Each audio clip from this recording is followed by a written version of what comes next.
Warning: the material discussed in this show may be sensitive or a trigger for some listeners. Strong language and topics are discussed. We talk with active duty service members and practice OPSEC at all times. You have been warned.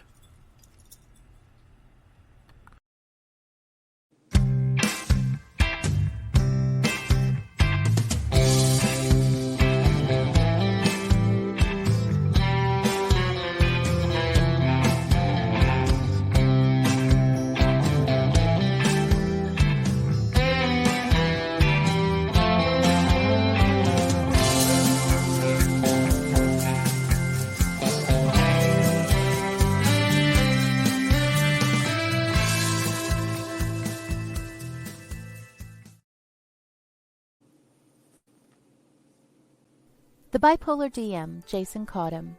His show talks about Dungeons and Dragons, indie writing, and living with a mental illness, in particular bipolar disorder, borderline disorder, and major depression, among other diagnoses. Check us out right here on Saturdays, 7 p.m. Eastern, also on WLFE-DB.com, and wherever else you listen to podcasts. So take a seat, sit back, and get ready for the Bipolar DM.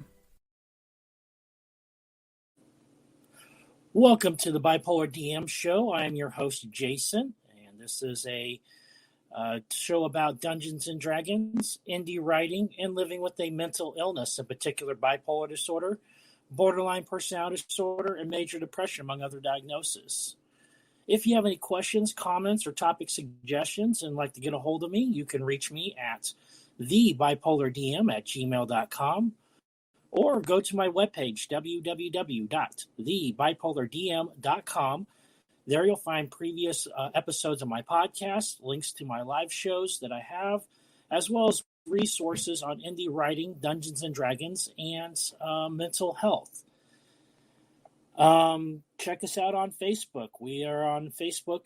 The handle is at Bipolar DM. This is a little bit more up to date than my webpage, just because it's an easier platform for me to work from. So I have up to date on articles, videos, and other topics as well. We are on WLFE-DB.com is the name of our radio network. So if you do a Facebook search for WLFE-DB radio network, you can find us there, as well as our other shows that we got going on.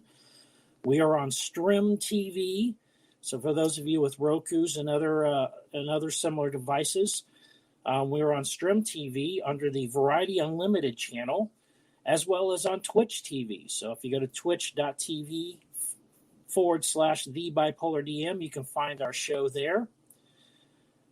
We are proud supporters of Safe Space, and hello, Genevieve. Nice to have you on board. We are proud supporters of Safe Space. For those of you who are not familiar with what Safe Space is a virtual safe space for people to be able to go to who are in crisis. We are not doctors, we're not psychiatrists or psychologists or anything like that. We're just here to listen.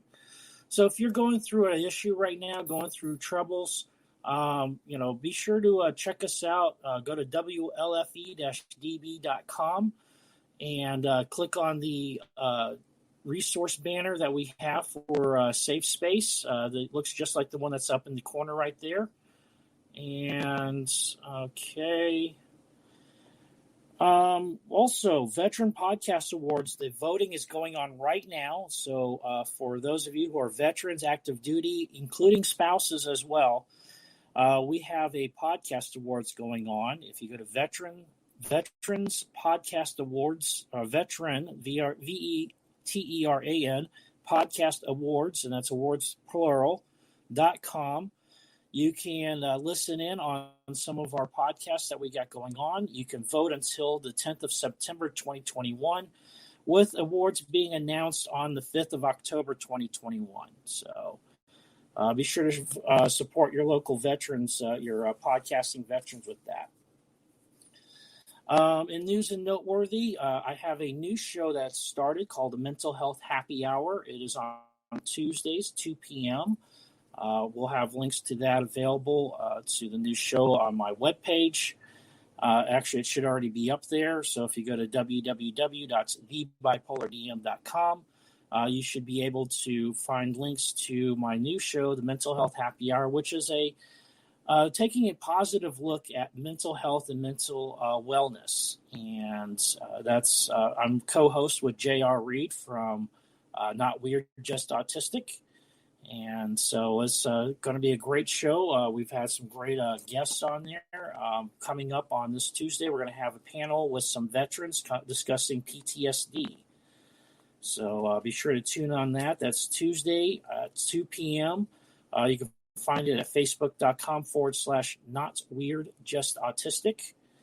And let's go ahead and bring our guest out. We got Josh with us again today. Hello. Hello. It's great to have you back. Wonderful to be back. And today we're going to be talking about virtual tabletops, or VTTs. So let's go ahead and dive right into it. What is a virtual tabletop? Well, so a virtual tabletop is, and this is really a perfect time to talk about it, because during this whole lockdown that we just had, these became a lot more popular. And I think a lot of people are continuing to use them, especially because, as anybody that plays D&D knows, one of the biggest frustrations is actually getting everybody together for a game. And right. The thing about these allow you to play from anywhere, as long as you have a reasonably good internet connection. A lot of them are web-based, and let's say what they are is they're basically a way to play D&D online. So most of them are going to be are 2D. You build your maps, you build your, all of your different backgrounds, your tiles, you put in your tokens. Tokens are your minis. So like for those of us that use miniatures and mapping and tiling and setting in our live games, this is the same thing, but online. Yes. Probably the one that I have used the most and the one that I have seen used the most. So it's like the Netflix of these online tabletop options would be Roll20. And Roll20 is it lets you use dynamic lighting so that if you put in a door, it'll block your players from seeing what's behind the door. So it's got a lot going on with it. Now, for me, what's really great about it is I have friends, as all of us who served in the military do. I have friends all over the world. I have friends on the other side of the world. I have friends in other countries. I have friends everywhere. And this allows all of us to get together and actually game.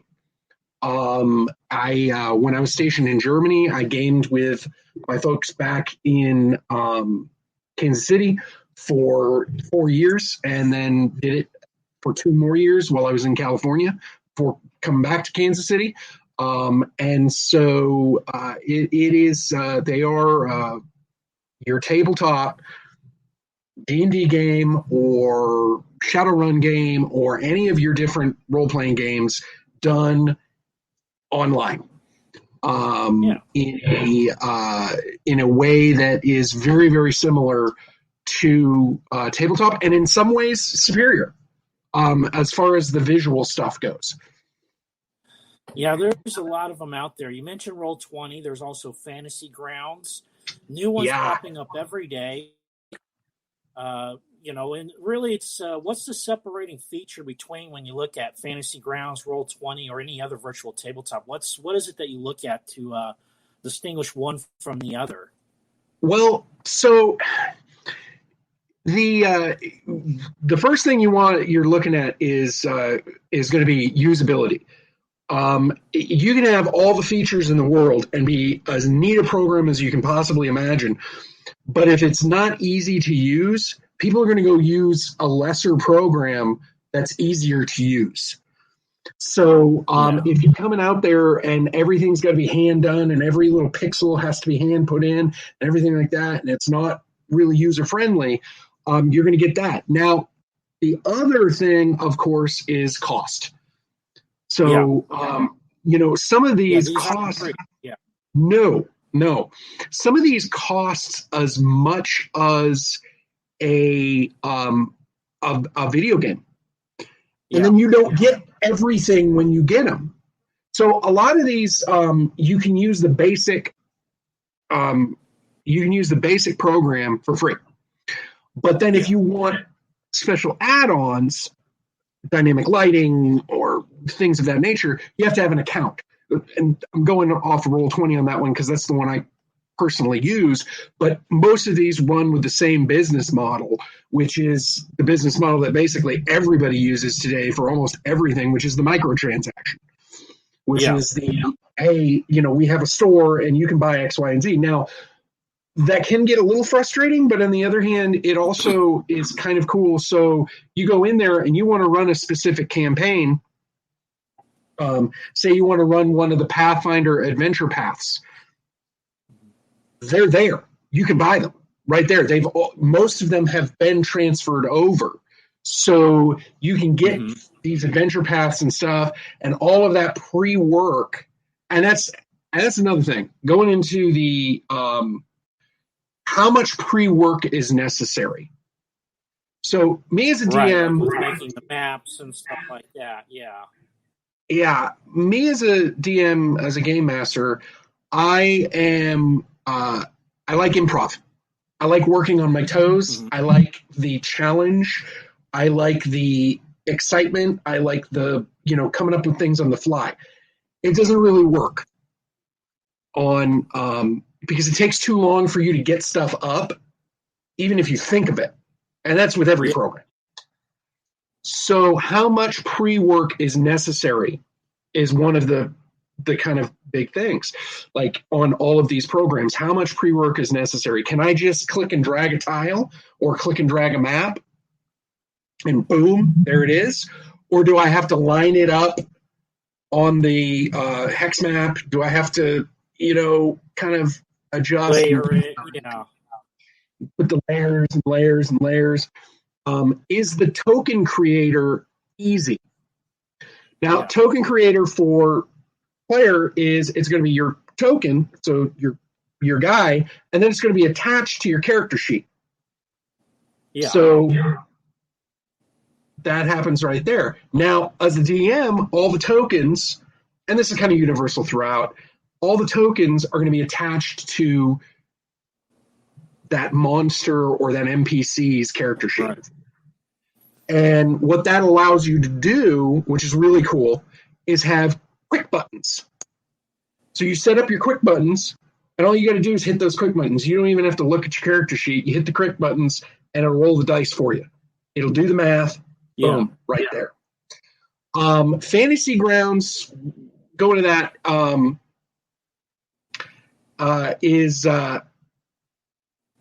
it's really nice looking. It's very polished. It is very polished. Thing about it, but very professional. But you're also got a double-edged sword with all that rendering, which is slower speeds. And if you are dealing with, hey, I've got, my buddy is stationed in Afghanistan or stationed in Iraq or stationed in wherever, and he's using his very limited free time to play an hour or two with you, you don't want anything slowing that down. Right. And so your graphic heavy ones, which is the Fantasy Grounds can be a graphic heavy one. And the thing is that they're all kind of progressing that way with those options to be more graphic heavy. Roll20 just, you can have running water in it now. You can have flames going now. Or soon to be able to. And that's kind of, and some of these are, honestly, they're 3D. They're not even 2D. They're 3D.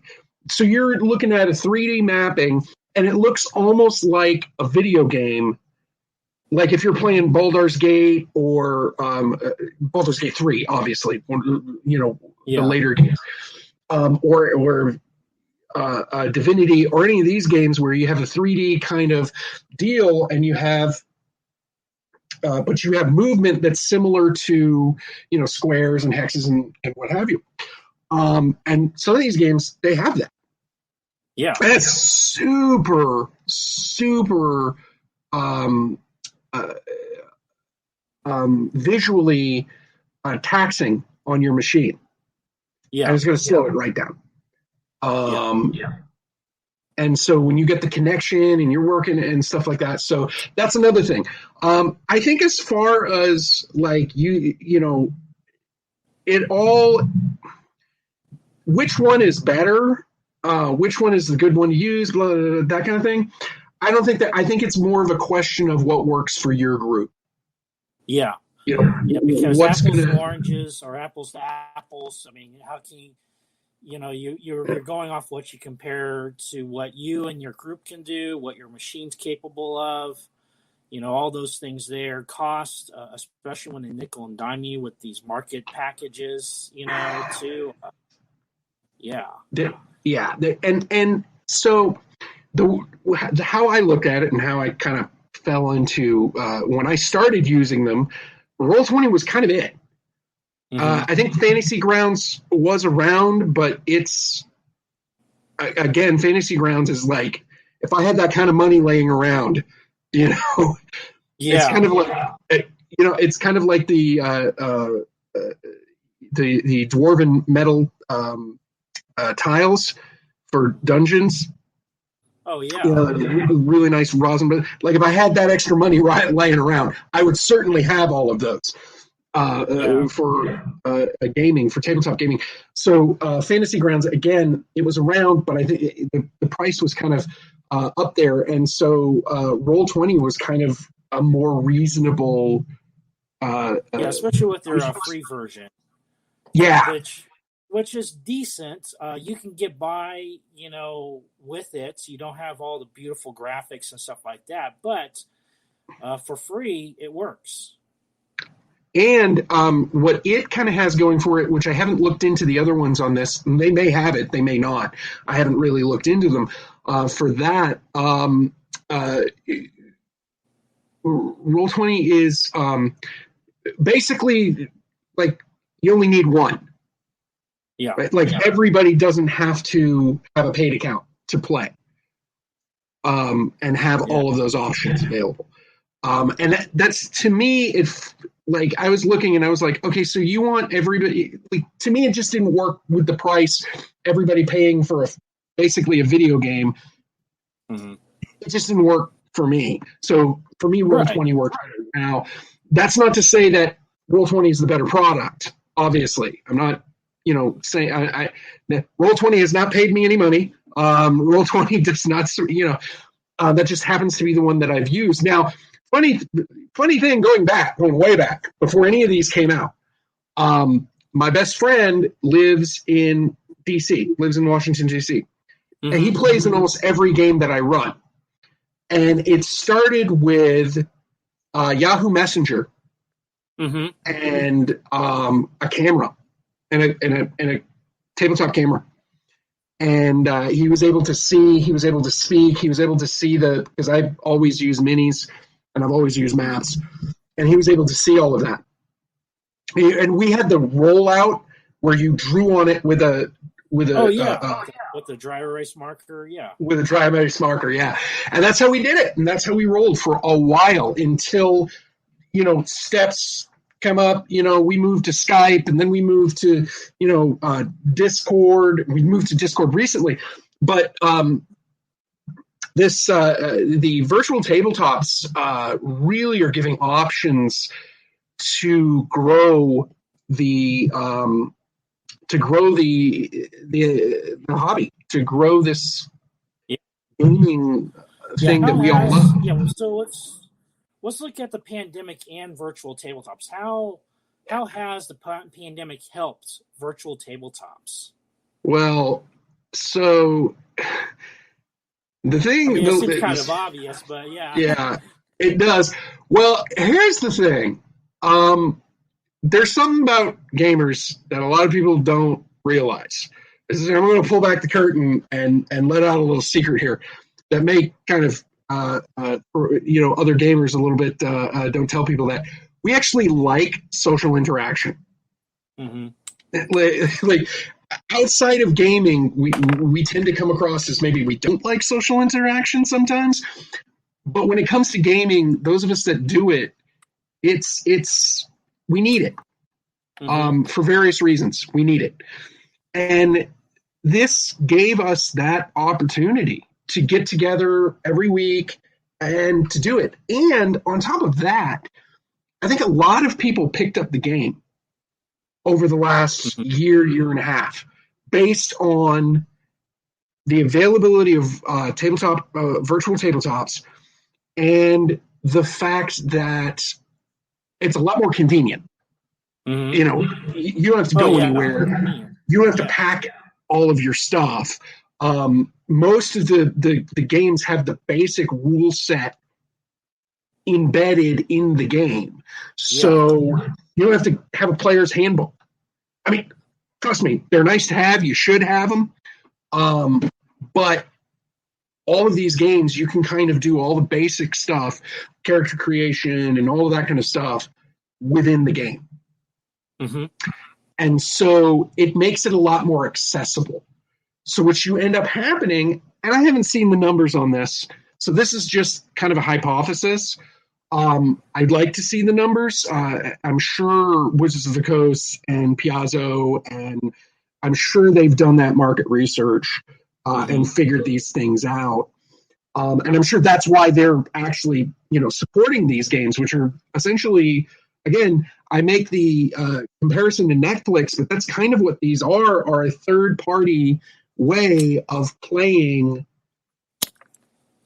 Dungeons and Dragons, 5th Ed or 4th Ed, or whichever, Pathfinder. Yeah, and what's great is how they're cooperating too. Wizards of the Coast is cooperating with Fantasy Grounds, D20, Discord, making their code available so that we can link those accounts together. Well, it's just a hypothesis on Wizards of the Coast, but I think with the resurgence of 5th edition, the fact that 5th edition has really done well, they are looking, and especially with COVID and with the with lockdown and with isolation and all those kind of things, they're looking for ways that they can get their product out there and keep their product on people's minds.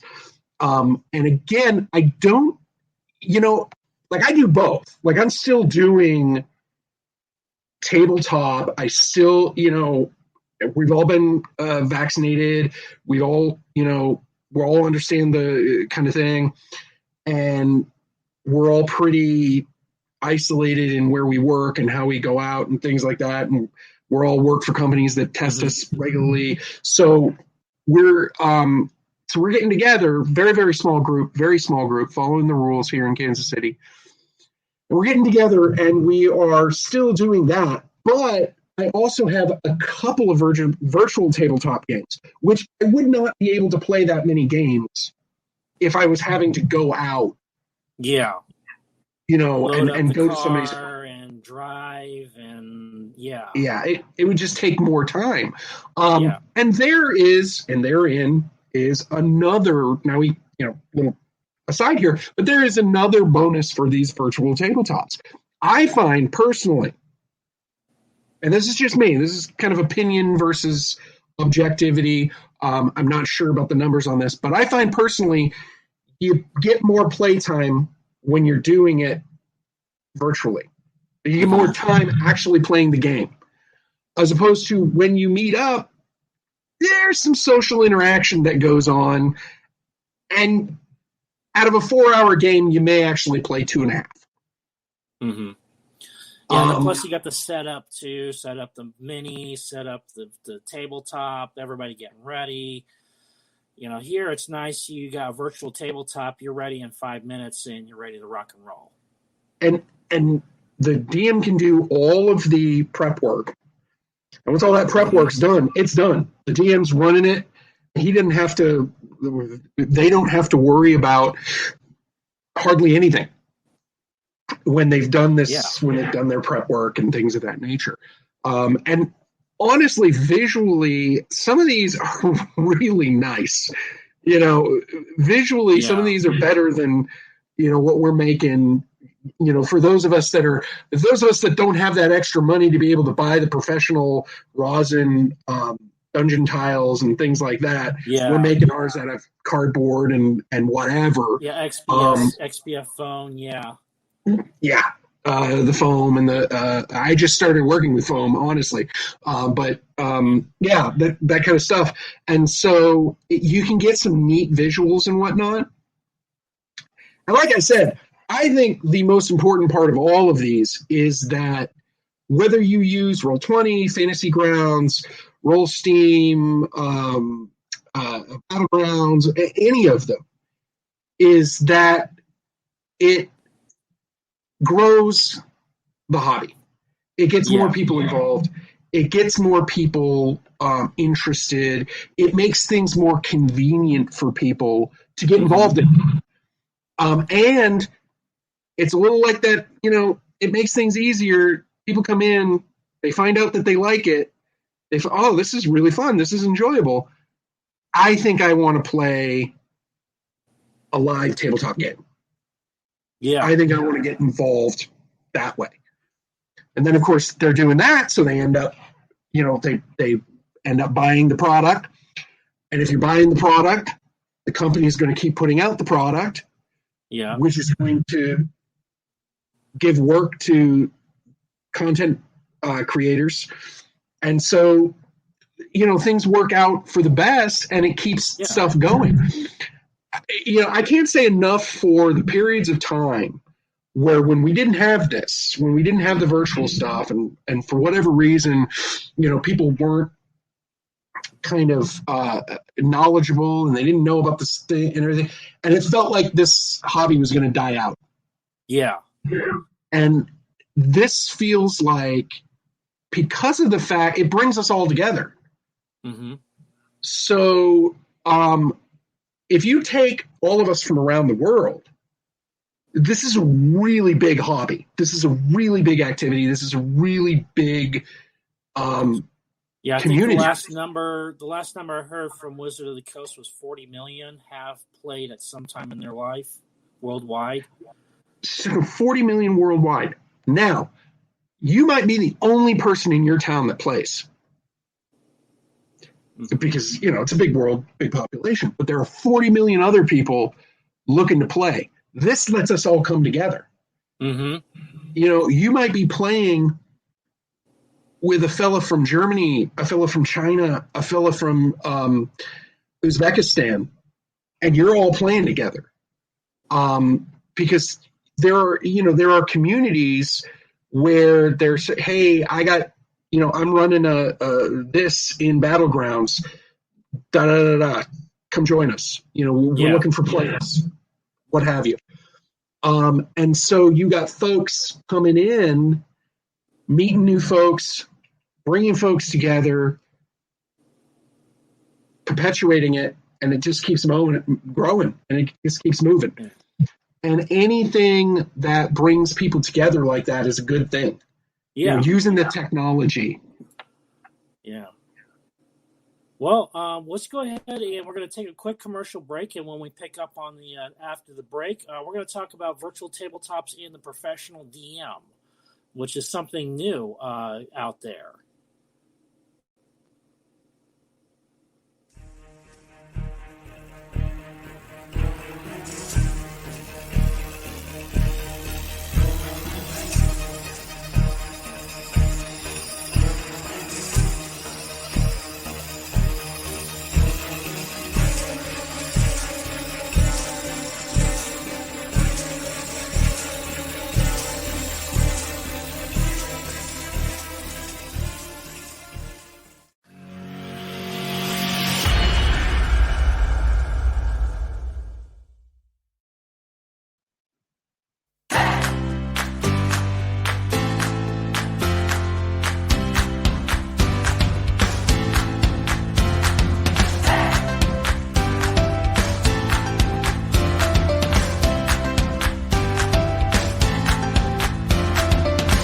Oh, yeah. Life just got sweeter now that WLFE DB has merchandise. Show your support by purchasing your t-shirts for WLFE, Paratalk Radio, Inside the Drag Closet, and more. But it doesn't stop there. T-shirts, coffee mugs, tanks, buttons, cloth bags, and more. Go to WLFE-DB.com. On the top bar, click on the merchandise tab and bam, there you go. You got merch. Support the shows. WLFE-DB.com. All right, welcome back. And speaking about merchandise, we do have T-shirts and some other merchandise available for the Bipolar DMs. So we have T-shirts, we have buttons, we got stickers. Check out our store. It's at the on Facebook. The handle is at BipolarDM or Facebook.com/BipolarDM. And we got all kinds of stuff for you. All right, now getting back to virtual tabletops. One thing that's kind of new in the industry is the professional dungeon master. So how did that kind of come about? I don't really know the history of how that came about. I know how I got invited, and there were a group of people that wanted to play, and they were willing to pay. And that's kind of how that happened. I know that I've run games at cons and been paid that way to run games at conventions. Mm-hmm. And that's usually through a product. Wizards of the Coast is wanting to sell a product. They want to showcase it, so they grab somebody and, like an adventure or something like that, or a module. Exactly. Piazzo wants to do it, and so and a guy. It's a little like, honestly, it's a little like anything else in the entertainment industry. It's kind of who you know, and mm-hmm. if you know folks and those sort of things can happen. And you can get out there. Now, this may be, like I said, how I've done it in the past, how I came into it is going to be different. And I feel like in talking to the other guys that have done this professionally and done this for pay and whatnot, I feel like every single one has their own story for how it happened. And every single one, there's no college that you go to for this, right? And then you come out and you put in your job applications and things like that. A lot of times you have to kind of know, hey, they're looking for DMs, for this and that, and they're willing to pay. And you kind of search it on the internet and. And there are websites out there, though, too. I've run into them where mm-hmm. you can find a professional GM and they do the bookings and everything like that. And that, now we're getting into where the internet and technology are mm-hmm. being used to but to make a profession viable where mm-hmm. back in the day, it wasn't so much viable. So right. You get a lot of content on the internet. You get a lot of content creators. You get a lot of people who are creating content. All of those people, and getting paid for it, all of those people would not have these jobs if it wasn't for the wonders of the internet. Mm-hmm. And so that kind of goes into, because of course this is part of the entertainment industry. That goes into DMs, game masters, however I say DM by default, getting into doing this professionally. And much like I auditioned for a movie this last week. Why did I know how to, where did I get that knowledge? Popped up on my Facebook. Mm-hmm. Popped up. They were looking for people to audition less than an hour away. All right, I'm going to go. And that now is kind of the, stuff pops up on my Facebook all the time. Hey, we're looking for players for X, Y, and Z. Yeah. Stuff pops up on my, we're looking for a DM to run blah, blah, blah, blah, blah. Oh, and it pays. Now, those opportunities are fairly far and few between when things were tabletop, when things were live, when things were basically it was conventions. Yeah. Maybe you might, like, I've done it at stores. I've done it for some of the bigger gaming stores in kind of around the world, really. And so that was kind of how I came into it, and kind of, it was, at first it was under the table. It was, hey, we're going to pay $100 to run this game. We need you for 8 hours, and we want to get these guys in. We want to be running this game here at the X store. We're going to pay you on the table. Da, da, da. Or, like, when I really first started, we're going to give you store credit. So as things happen, they stare up, they go up, they go up. And now you have folks running games on Battlegrounds, on Roll20, on Fantasy, whichever. Yeah. And not only are the DMs getting paid for it, players will pay to have the opportunity to play. Now, that's, I'm kind of more of a traditionalist. I feel like it's a hobby, and players should, not have to. But when players get together and they say, "Hey, we want to play this. We don't have a DM," or I've been a DM for life. I don't want a DM anymore. This is an opportunity for them to say, "Hey, we're all going to pitch in X, Y, and Z, whatever it is, to get us somebody who's a professional at this, to get us somebody who this is what they do. They tell stories. They run people through these stories, and like I said, I think there's kind of two tiers of the professional GM. I think there's the one that works for the companies. That's like, hey, they're putting out a new product. I'm going to play test it. I'm going to run it for the company. Yeah. And they get paid that way. And then there are people more along my side, which are X stores looking for somebody to do it, looking for somebody online to do it, right? Looking for, that kind of thing. And so little like YouTube, little like Netflix, little like any of these new entertainment avenues, you have more of an opportunity now to do these things professionally and to make money this way because of these products that are available, because we can now run really good games online.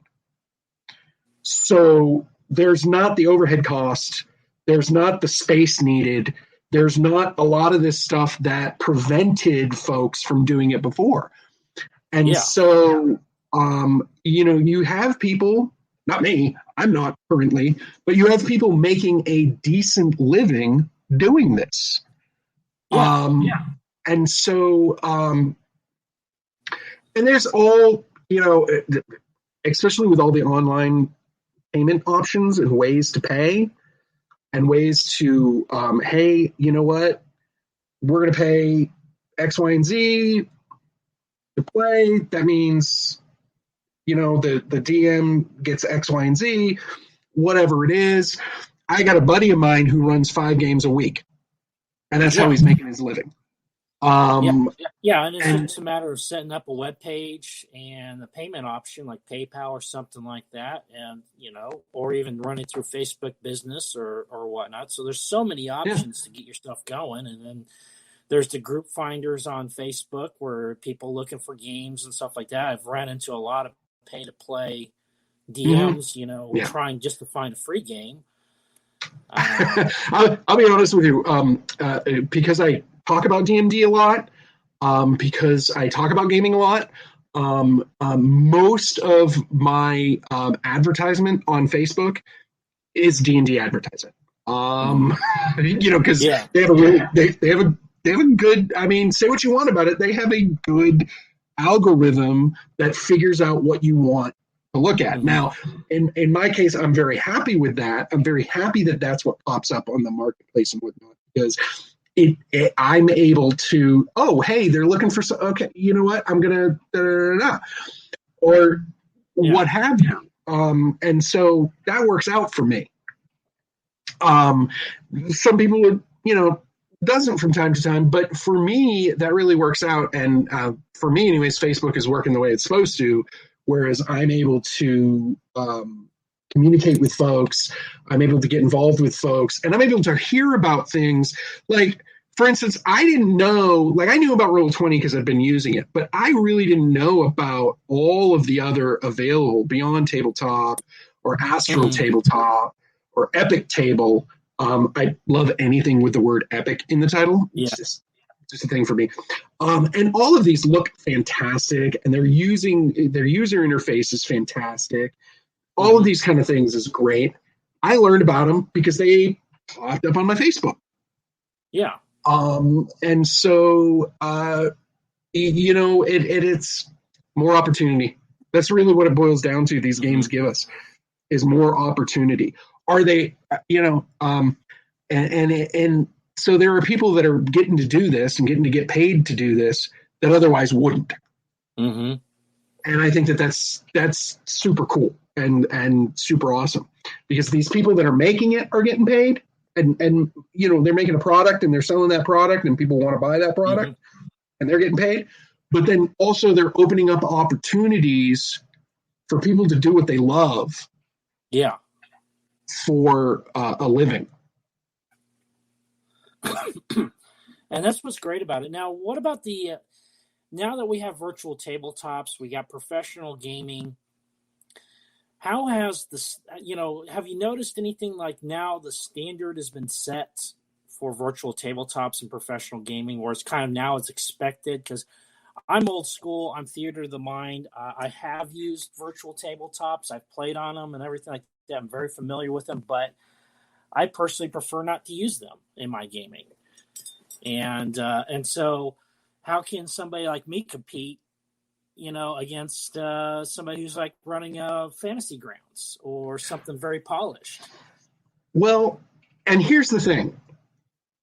Just like your theater of the mind, just like that's how you like to game, there are players that like that as well. Yeah. There are players that prefer that as well. There are people that, because you get in the theater of the mind, and I've gamed with you, so I'm there with you on that.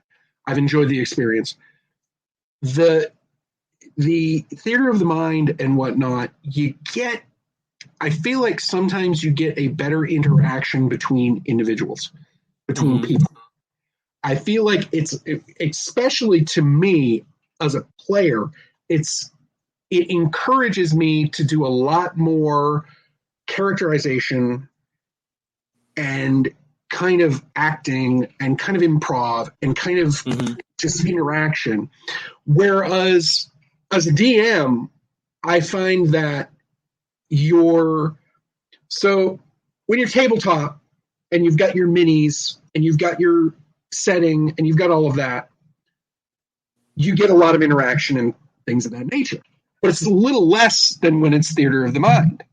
Yeah. And now we're getting into, because we're going to be objective and we're going to say the pros and cons.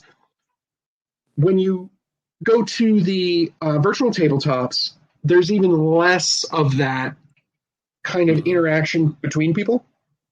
Yeah. And it becomes, and because it looks like a video game, it becomes even more like a video game. Yeah. So you have a situation where your characters aren't really characters. They're like railroading. Your characters are their stats. Your characters are, and you're trying to beat this video game. Mm-hmm. And I have called games, not professional ones. I would never do that. That's not professional. But just private games, just friendly games that I've been playing with friends. because it got to the point where everybody was logging on. There was no interaction with the characters. They were, and it just didn't sound like anybody was having fun. Yeah. And so, as the DM, that's the DM's responsibility, in my opinion. Right. This is just me. As a DM myself, my responsibility is to make sure that every single person is interacting, having an interactive experience, and enjoying the game. And all those visuals and all of the, things like that are really, really nice. They really make it easier. But I think that there's a balance point. Yeah. Where, like, when you get to the 3D and everything's in 3D and it's almost like a video game, I feel people start looking at it that way. Yeah. Whereas, like, for me, because Roll20 is 2D, and you're looking at things almost like you would on a table. Some tables, my stuff is a little more impressive, but that's, some tables. But you're looking at it with the tokens and things like that, and so it encourages a little more of the role playing that a lot of us like. I'm not a metagamer. I am not a power gamer. I am not I am a role player. First and foremost, I'm an actor. And so to me, that experience of getting to do that and getting to do an interactive story and getting to do that is the draw. And I think sometimes for players, they go either way. And that's the great thing about this game, is that it has something for everyone, is that it has opportunity for everyone. And it's not a issue. I don't think it's an issue of competition. Right. Because I think with this game, there is enough for all of us. Like you said, 40 million, that's a lot of people. Yeah. And, I think out of 40 million, 12 of us are DMs. That's how it seems sometimes. And so I feel like there's enough for every kind of gamer. And this appeals to a certain kind of gamer. This appeals to a very visual-minded. This appeals to a very visceral-minded. And it appeals to, I do also think, again, hypothesis, it appeals to a younger gamer. But to me, whatever gets people in, whatever gets them in to gaming, that's what's in, it's, that's what works. That's what we're having. That's what we're needing, is things to open up, get people involved, get people into it. I think that, honestly, the theater of the mind way of gaming and whatnot is a lot more advanced. It's a lot more advanced than your Roll20, things of that nature. You really have to work your noodle. You do. You have to work your noodle. It's the funny thing is as much as I think it's advanced, that's how I feel like we all started. Yeah. Honestly. But I think, and I think that that's what intimidated a lot of people who otherwise would have played the game. And so I feel like over here you have the tabletop and whatnot, and those are a real great way to get your young folks in. Hey, look at this! Look how this neat, and this is how it plays, and da da da da. And then eventually, it's going to come over here, and you're going to have people start coming over and being like, okay, you know what? Let's do this way. Let me try playing it this way. Let me try playing it that way. Let me try playing it like this. So when people say, how do I compete? We're not in competition with each other. We're in competition with the movies. We're in competition with television. We're in competition with with TikTok and all of the things that people get on their phone and just kind of isolate themselves and just kind of get away from everybody else and just kind of do their own thing. That's what we're trying to get people to say, hey, we've got this activity that is super fun. Let's get everybody in here and do it. Let's get together and do it. So I feel like it's a lot of people are going to like to do it theater of the mind. A lot of people are going to like to do it visually, but I think that they're both equally as viable. Yeah. And I think that they are equally as enjoyable. Yeah. Now, Robert made a good point a little bit ago. Says no two games ever play the same way twice. And we're playing Curse of Strahd, which actually does that, where you can play it a dozen times, and every single time you play Curse of Strahd, it's different with the way the game's set up. And so it is true that when you're I'm running 2 Curse of Strahds, and both of them are worlds different in how they're being played. We got the game that you're in, and then I got another game that later that night with another group that's playing Curse of Strahd, and they're right behind you in the same adventure. But how they come up with their solutions and what they do and the party makeup way different. And so that's one of those great things about the game is that unlike a video game where it's the same monsters, same levels over and over again, it's never the same game twice, even if you're playing the same game over again, because there's so much sandbox and theater of the mind and where you can go and what you can do. Yeah. There's unlimited possibilities. And that's one of the great draws of this game versus video games is the open worlds where you can literally go anywhere and do anything that you want. And that's the I feel like that's the DM's responsibility when he's using the virtual tabletops. Mm-hmm. I feel like it's the DM's responsibility to put in the work, to go through all of the stuff that's going to be all of the maps, everything like that, all of the and everything, know the stuff, and be able to work stuff on the fly so that you have a situation where the world is reacting to the players, not the players reacting to the world. Mm-hmm. So the game changes as the players run through. Yep. And that's really, honestly, because when you get, if you're running Curse of Strahd and you've got a fighter, a thief, a mage, and a cleric, the traditional 4-person party, it's going to do things a heck of a lot different than when you have a bard, whichever, you have a bard, a paladin, a ranger, a beastmaster, whatever classes you want to come together. Yeah.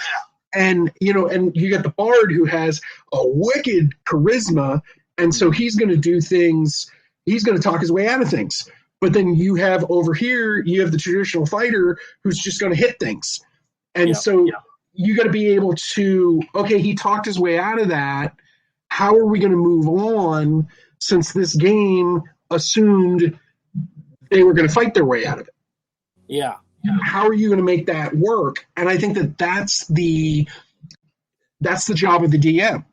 Mm-hmm. I think that's why there is this burgeoning market for DMs.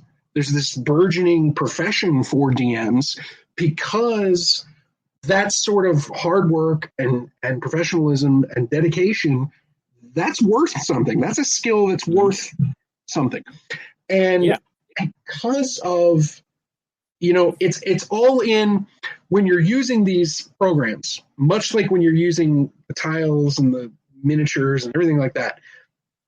As long as it's a tool for you as the DM, gold. Yeah. When it becomes when it controls the game. Yeah. When you're we got to do it this way because that's what the map says. We got to do it this way because that's what the game says. When you lose that ability to improv and to switch it up on the fly and to say, you know what, we're not going to do it the way that the adventure is written for this party to go through it. We're going to do it the way the party is going through it.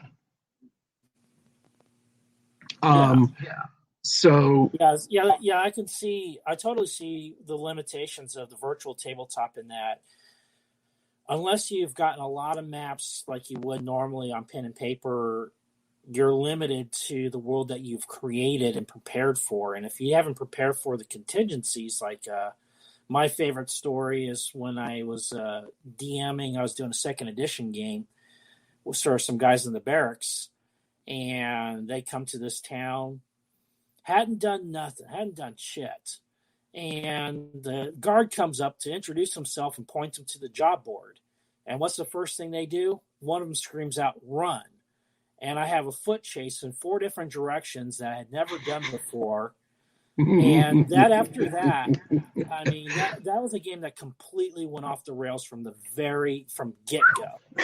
Yeah, and so I learned real quickly as a DM how to be ready for when those incidents happen. And it's very hard to do that, pull that off on a virtual tabletop if you haven't got the maps ready or anything like that. I mean, I can pull out a sheet of paper, just do a really quick map, and a lot faster than I can on a virtual tabletop, and bang out an adventure if something goes off the rails. But yeah, the virtual tabletops require a lot of pre-work. They do.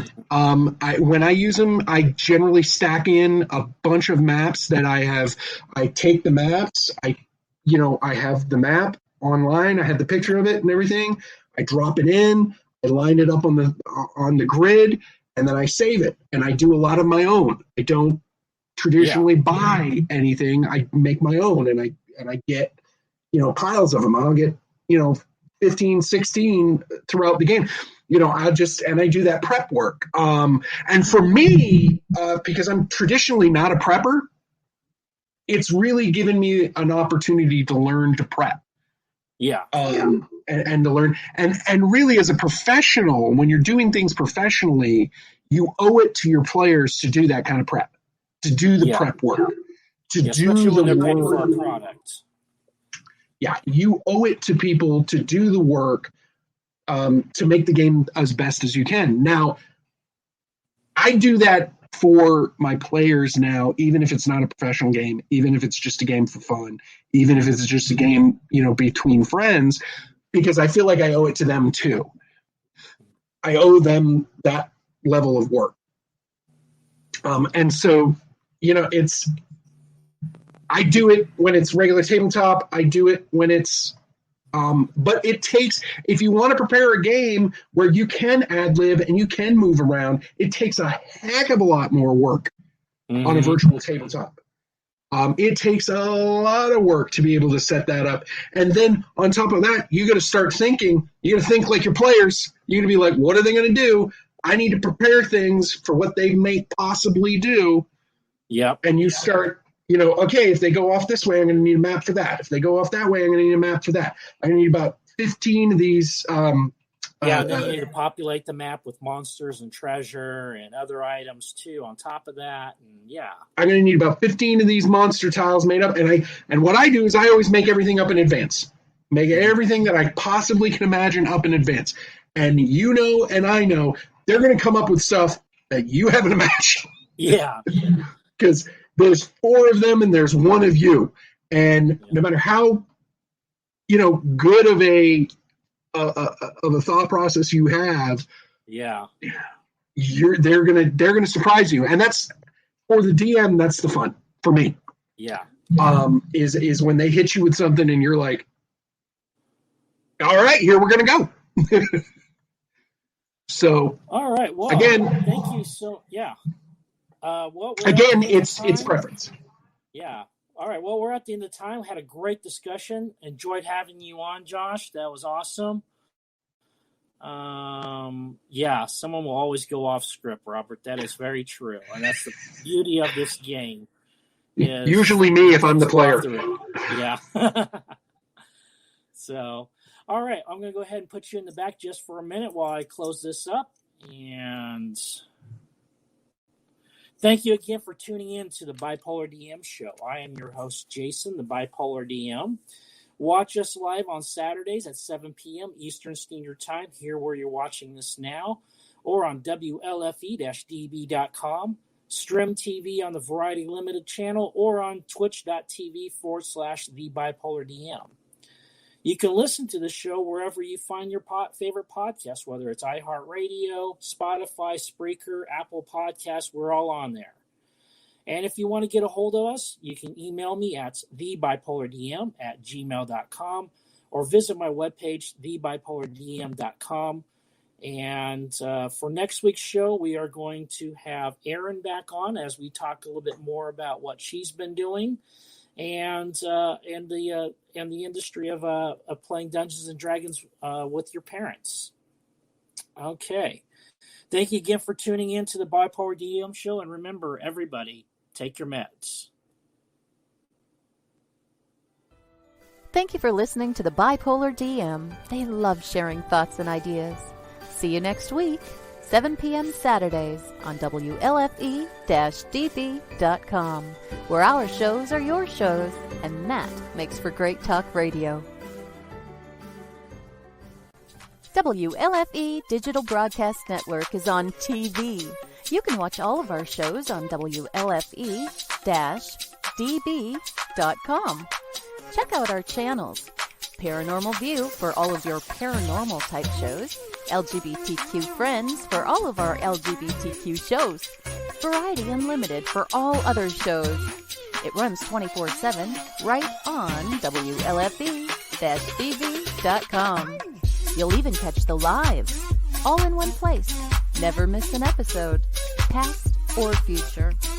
WLFE-DB.com, where our shows are your shows.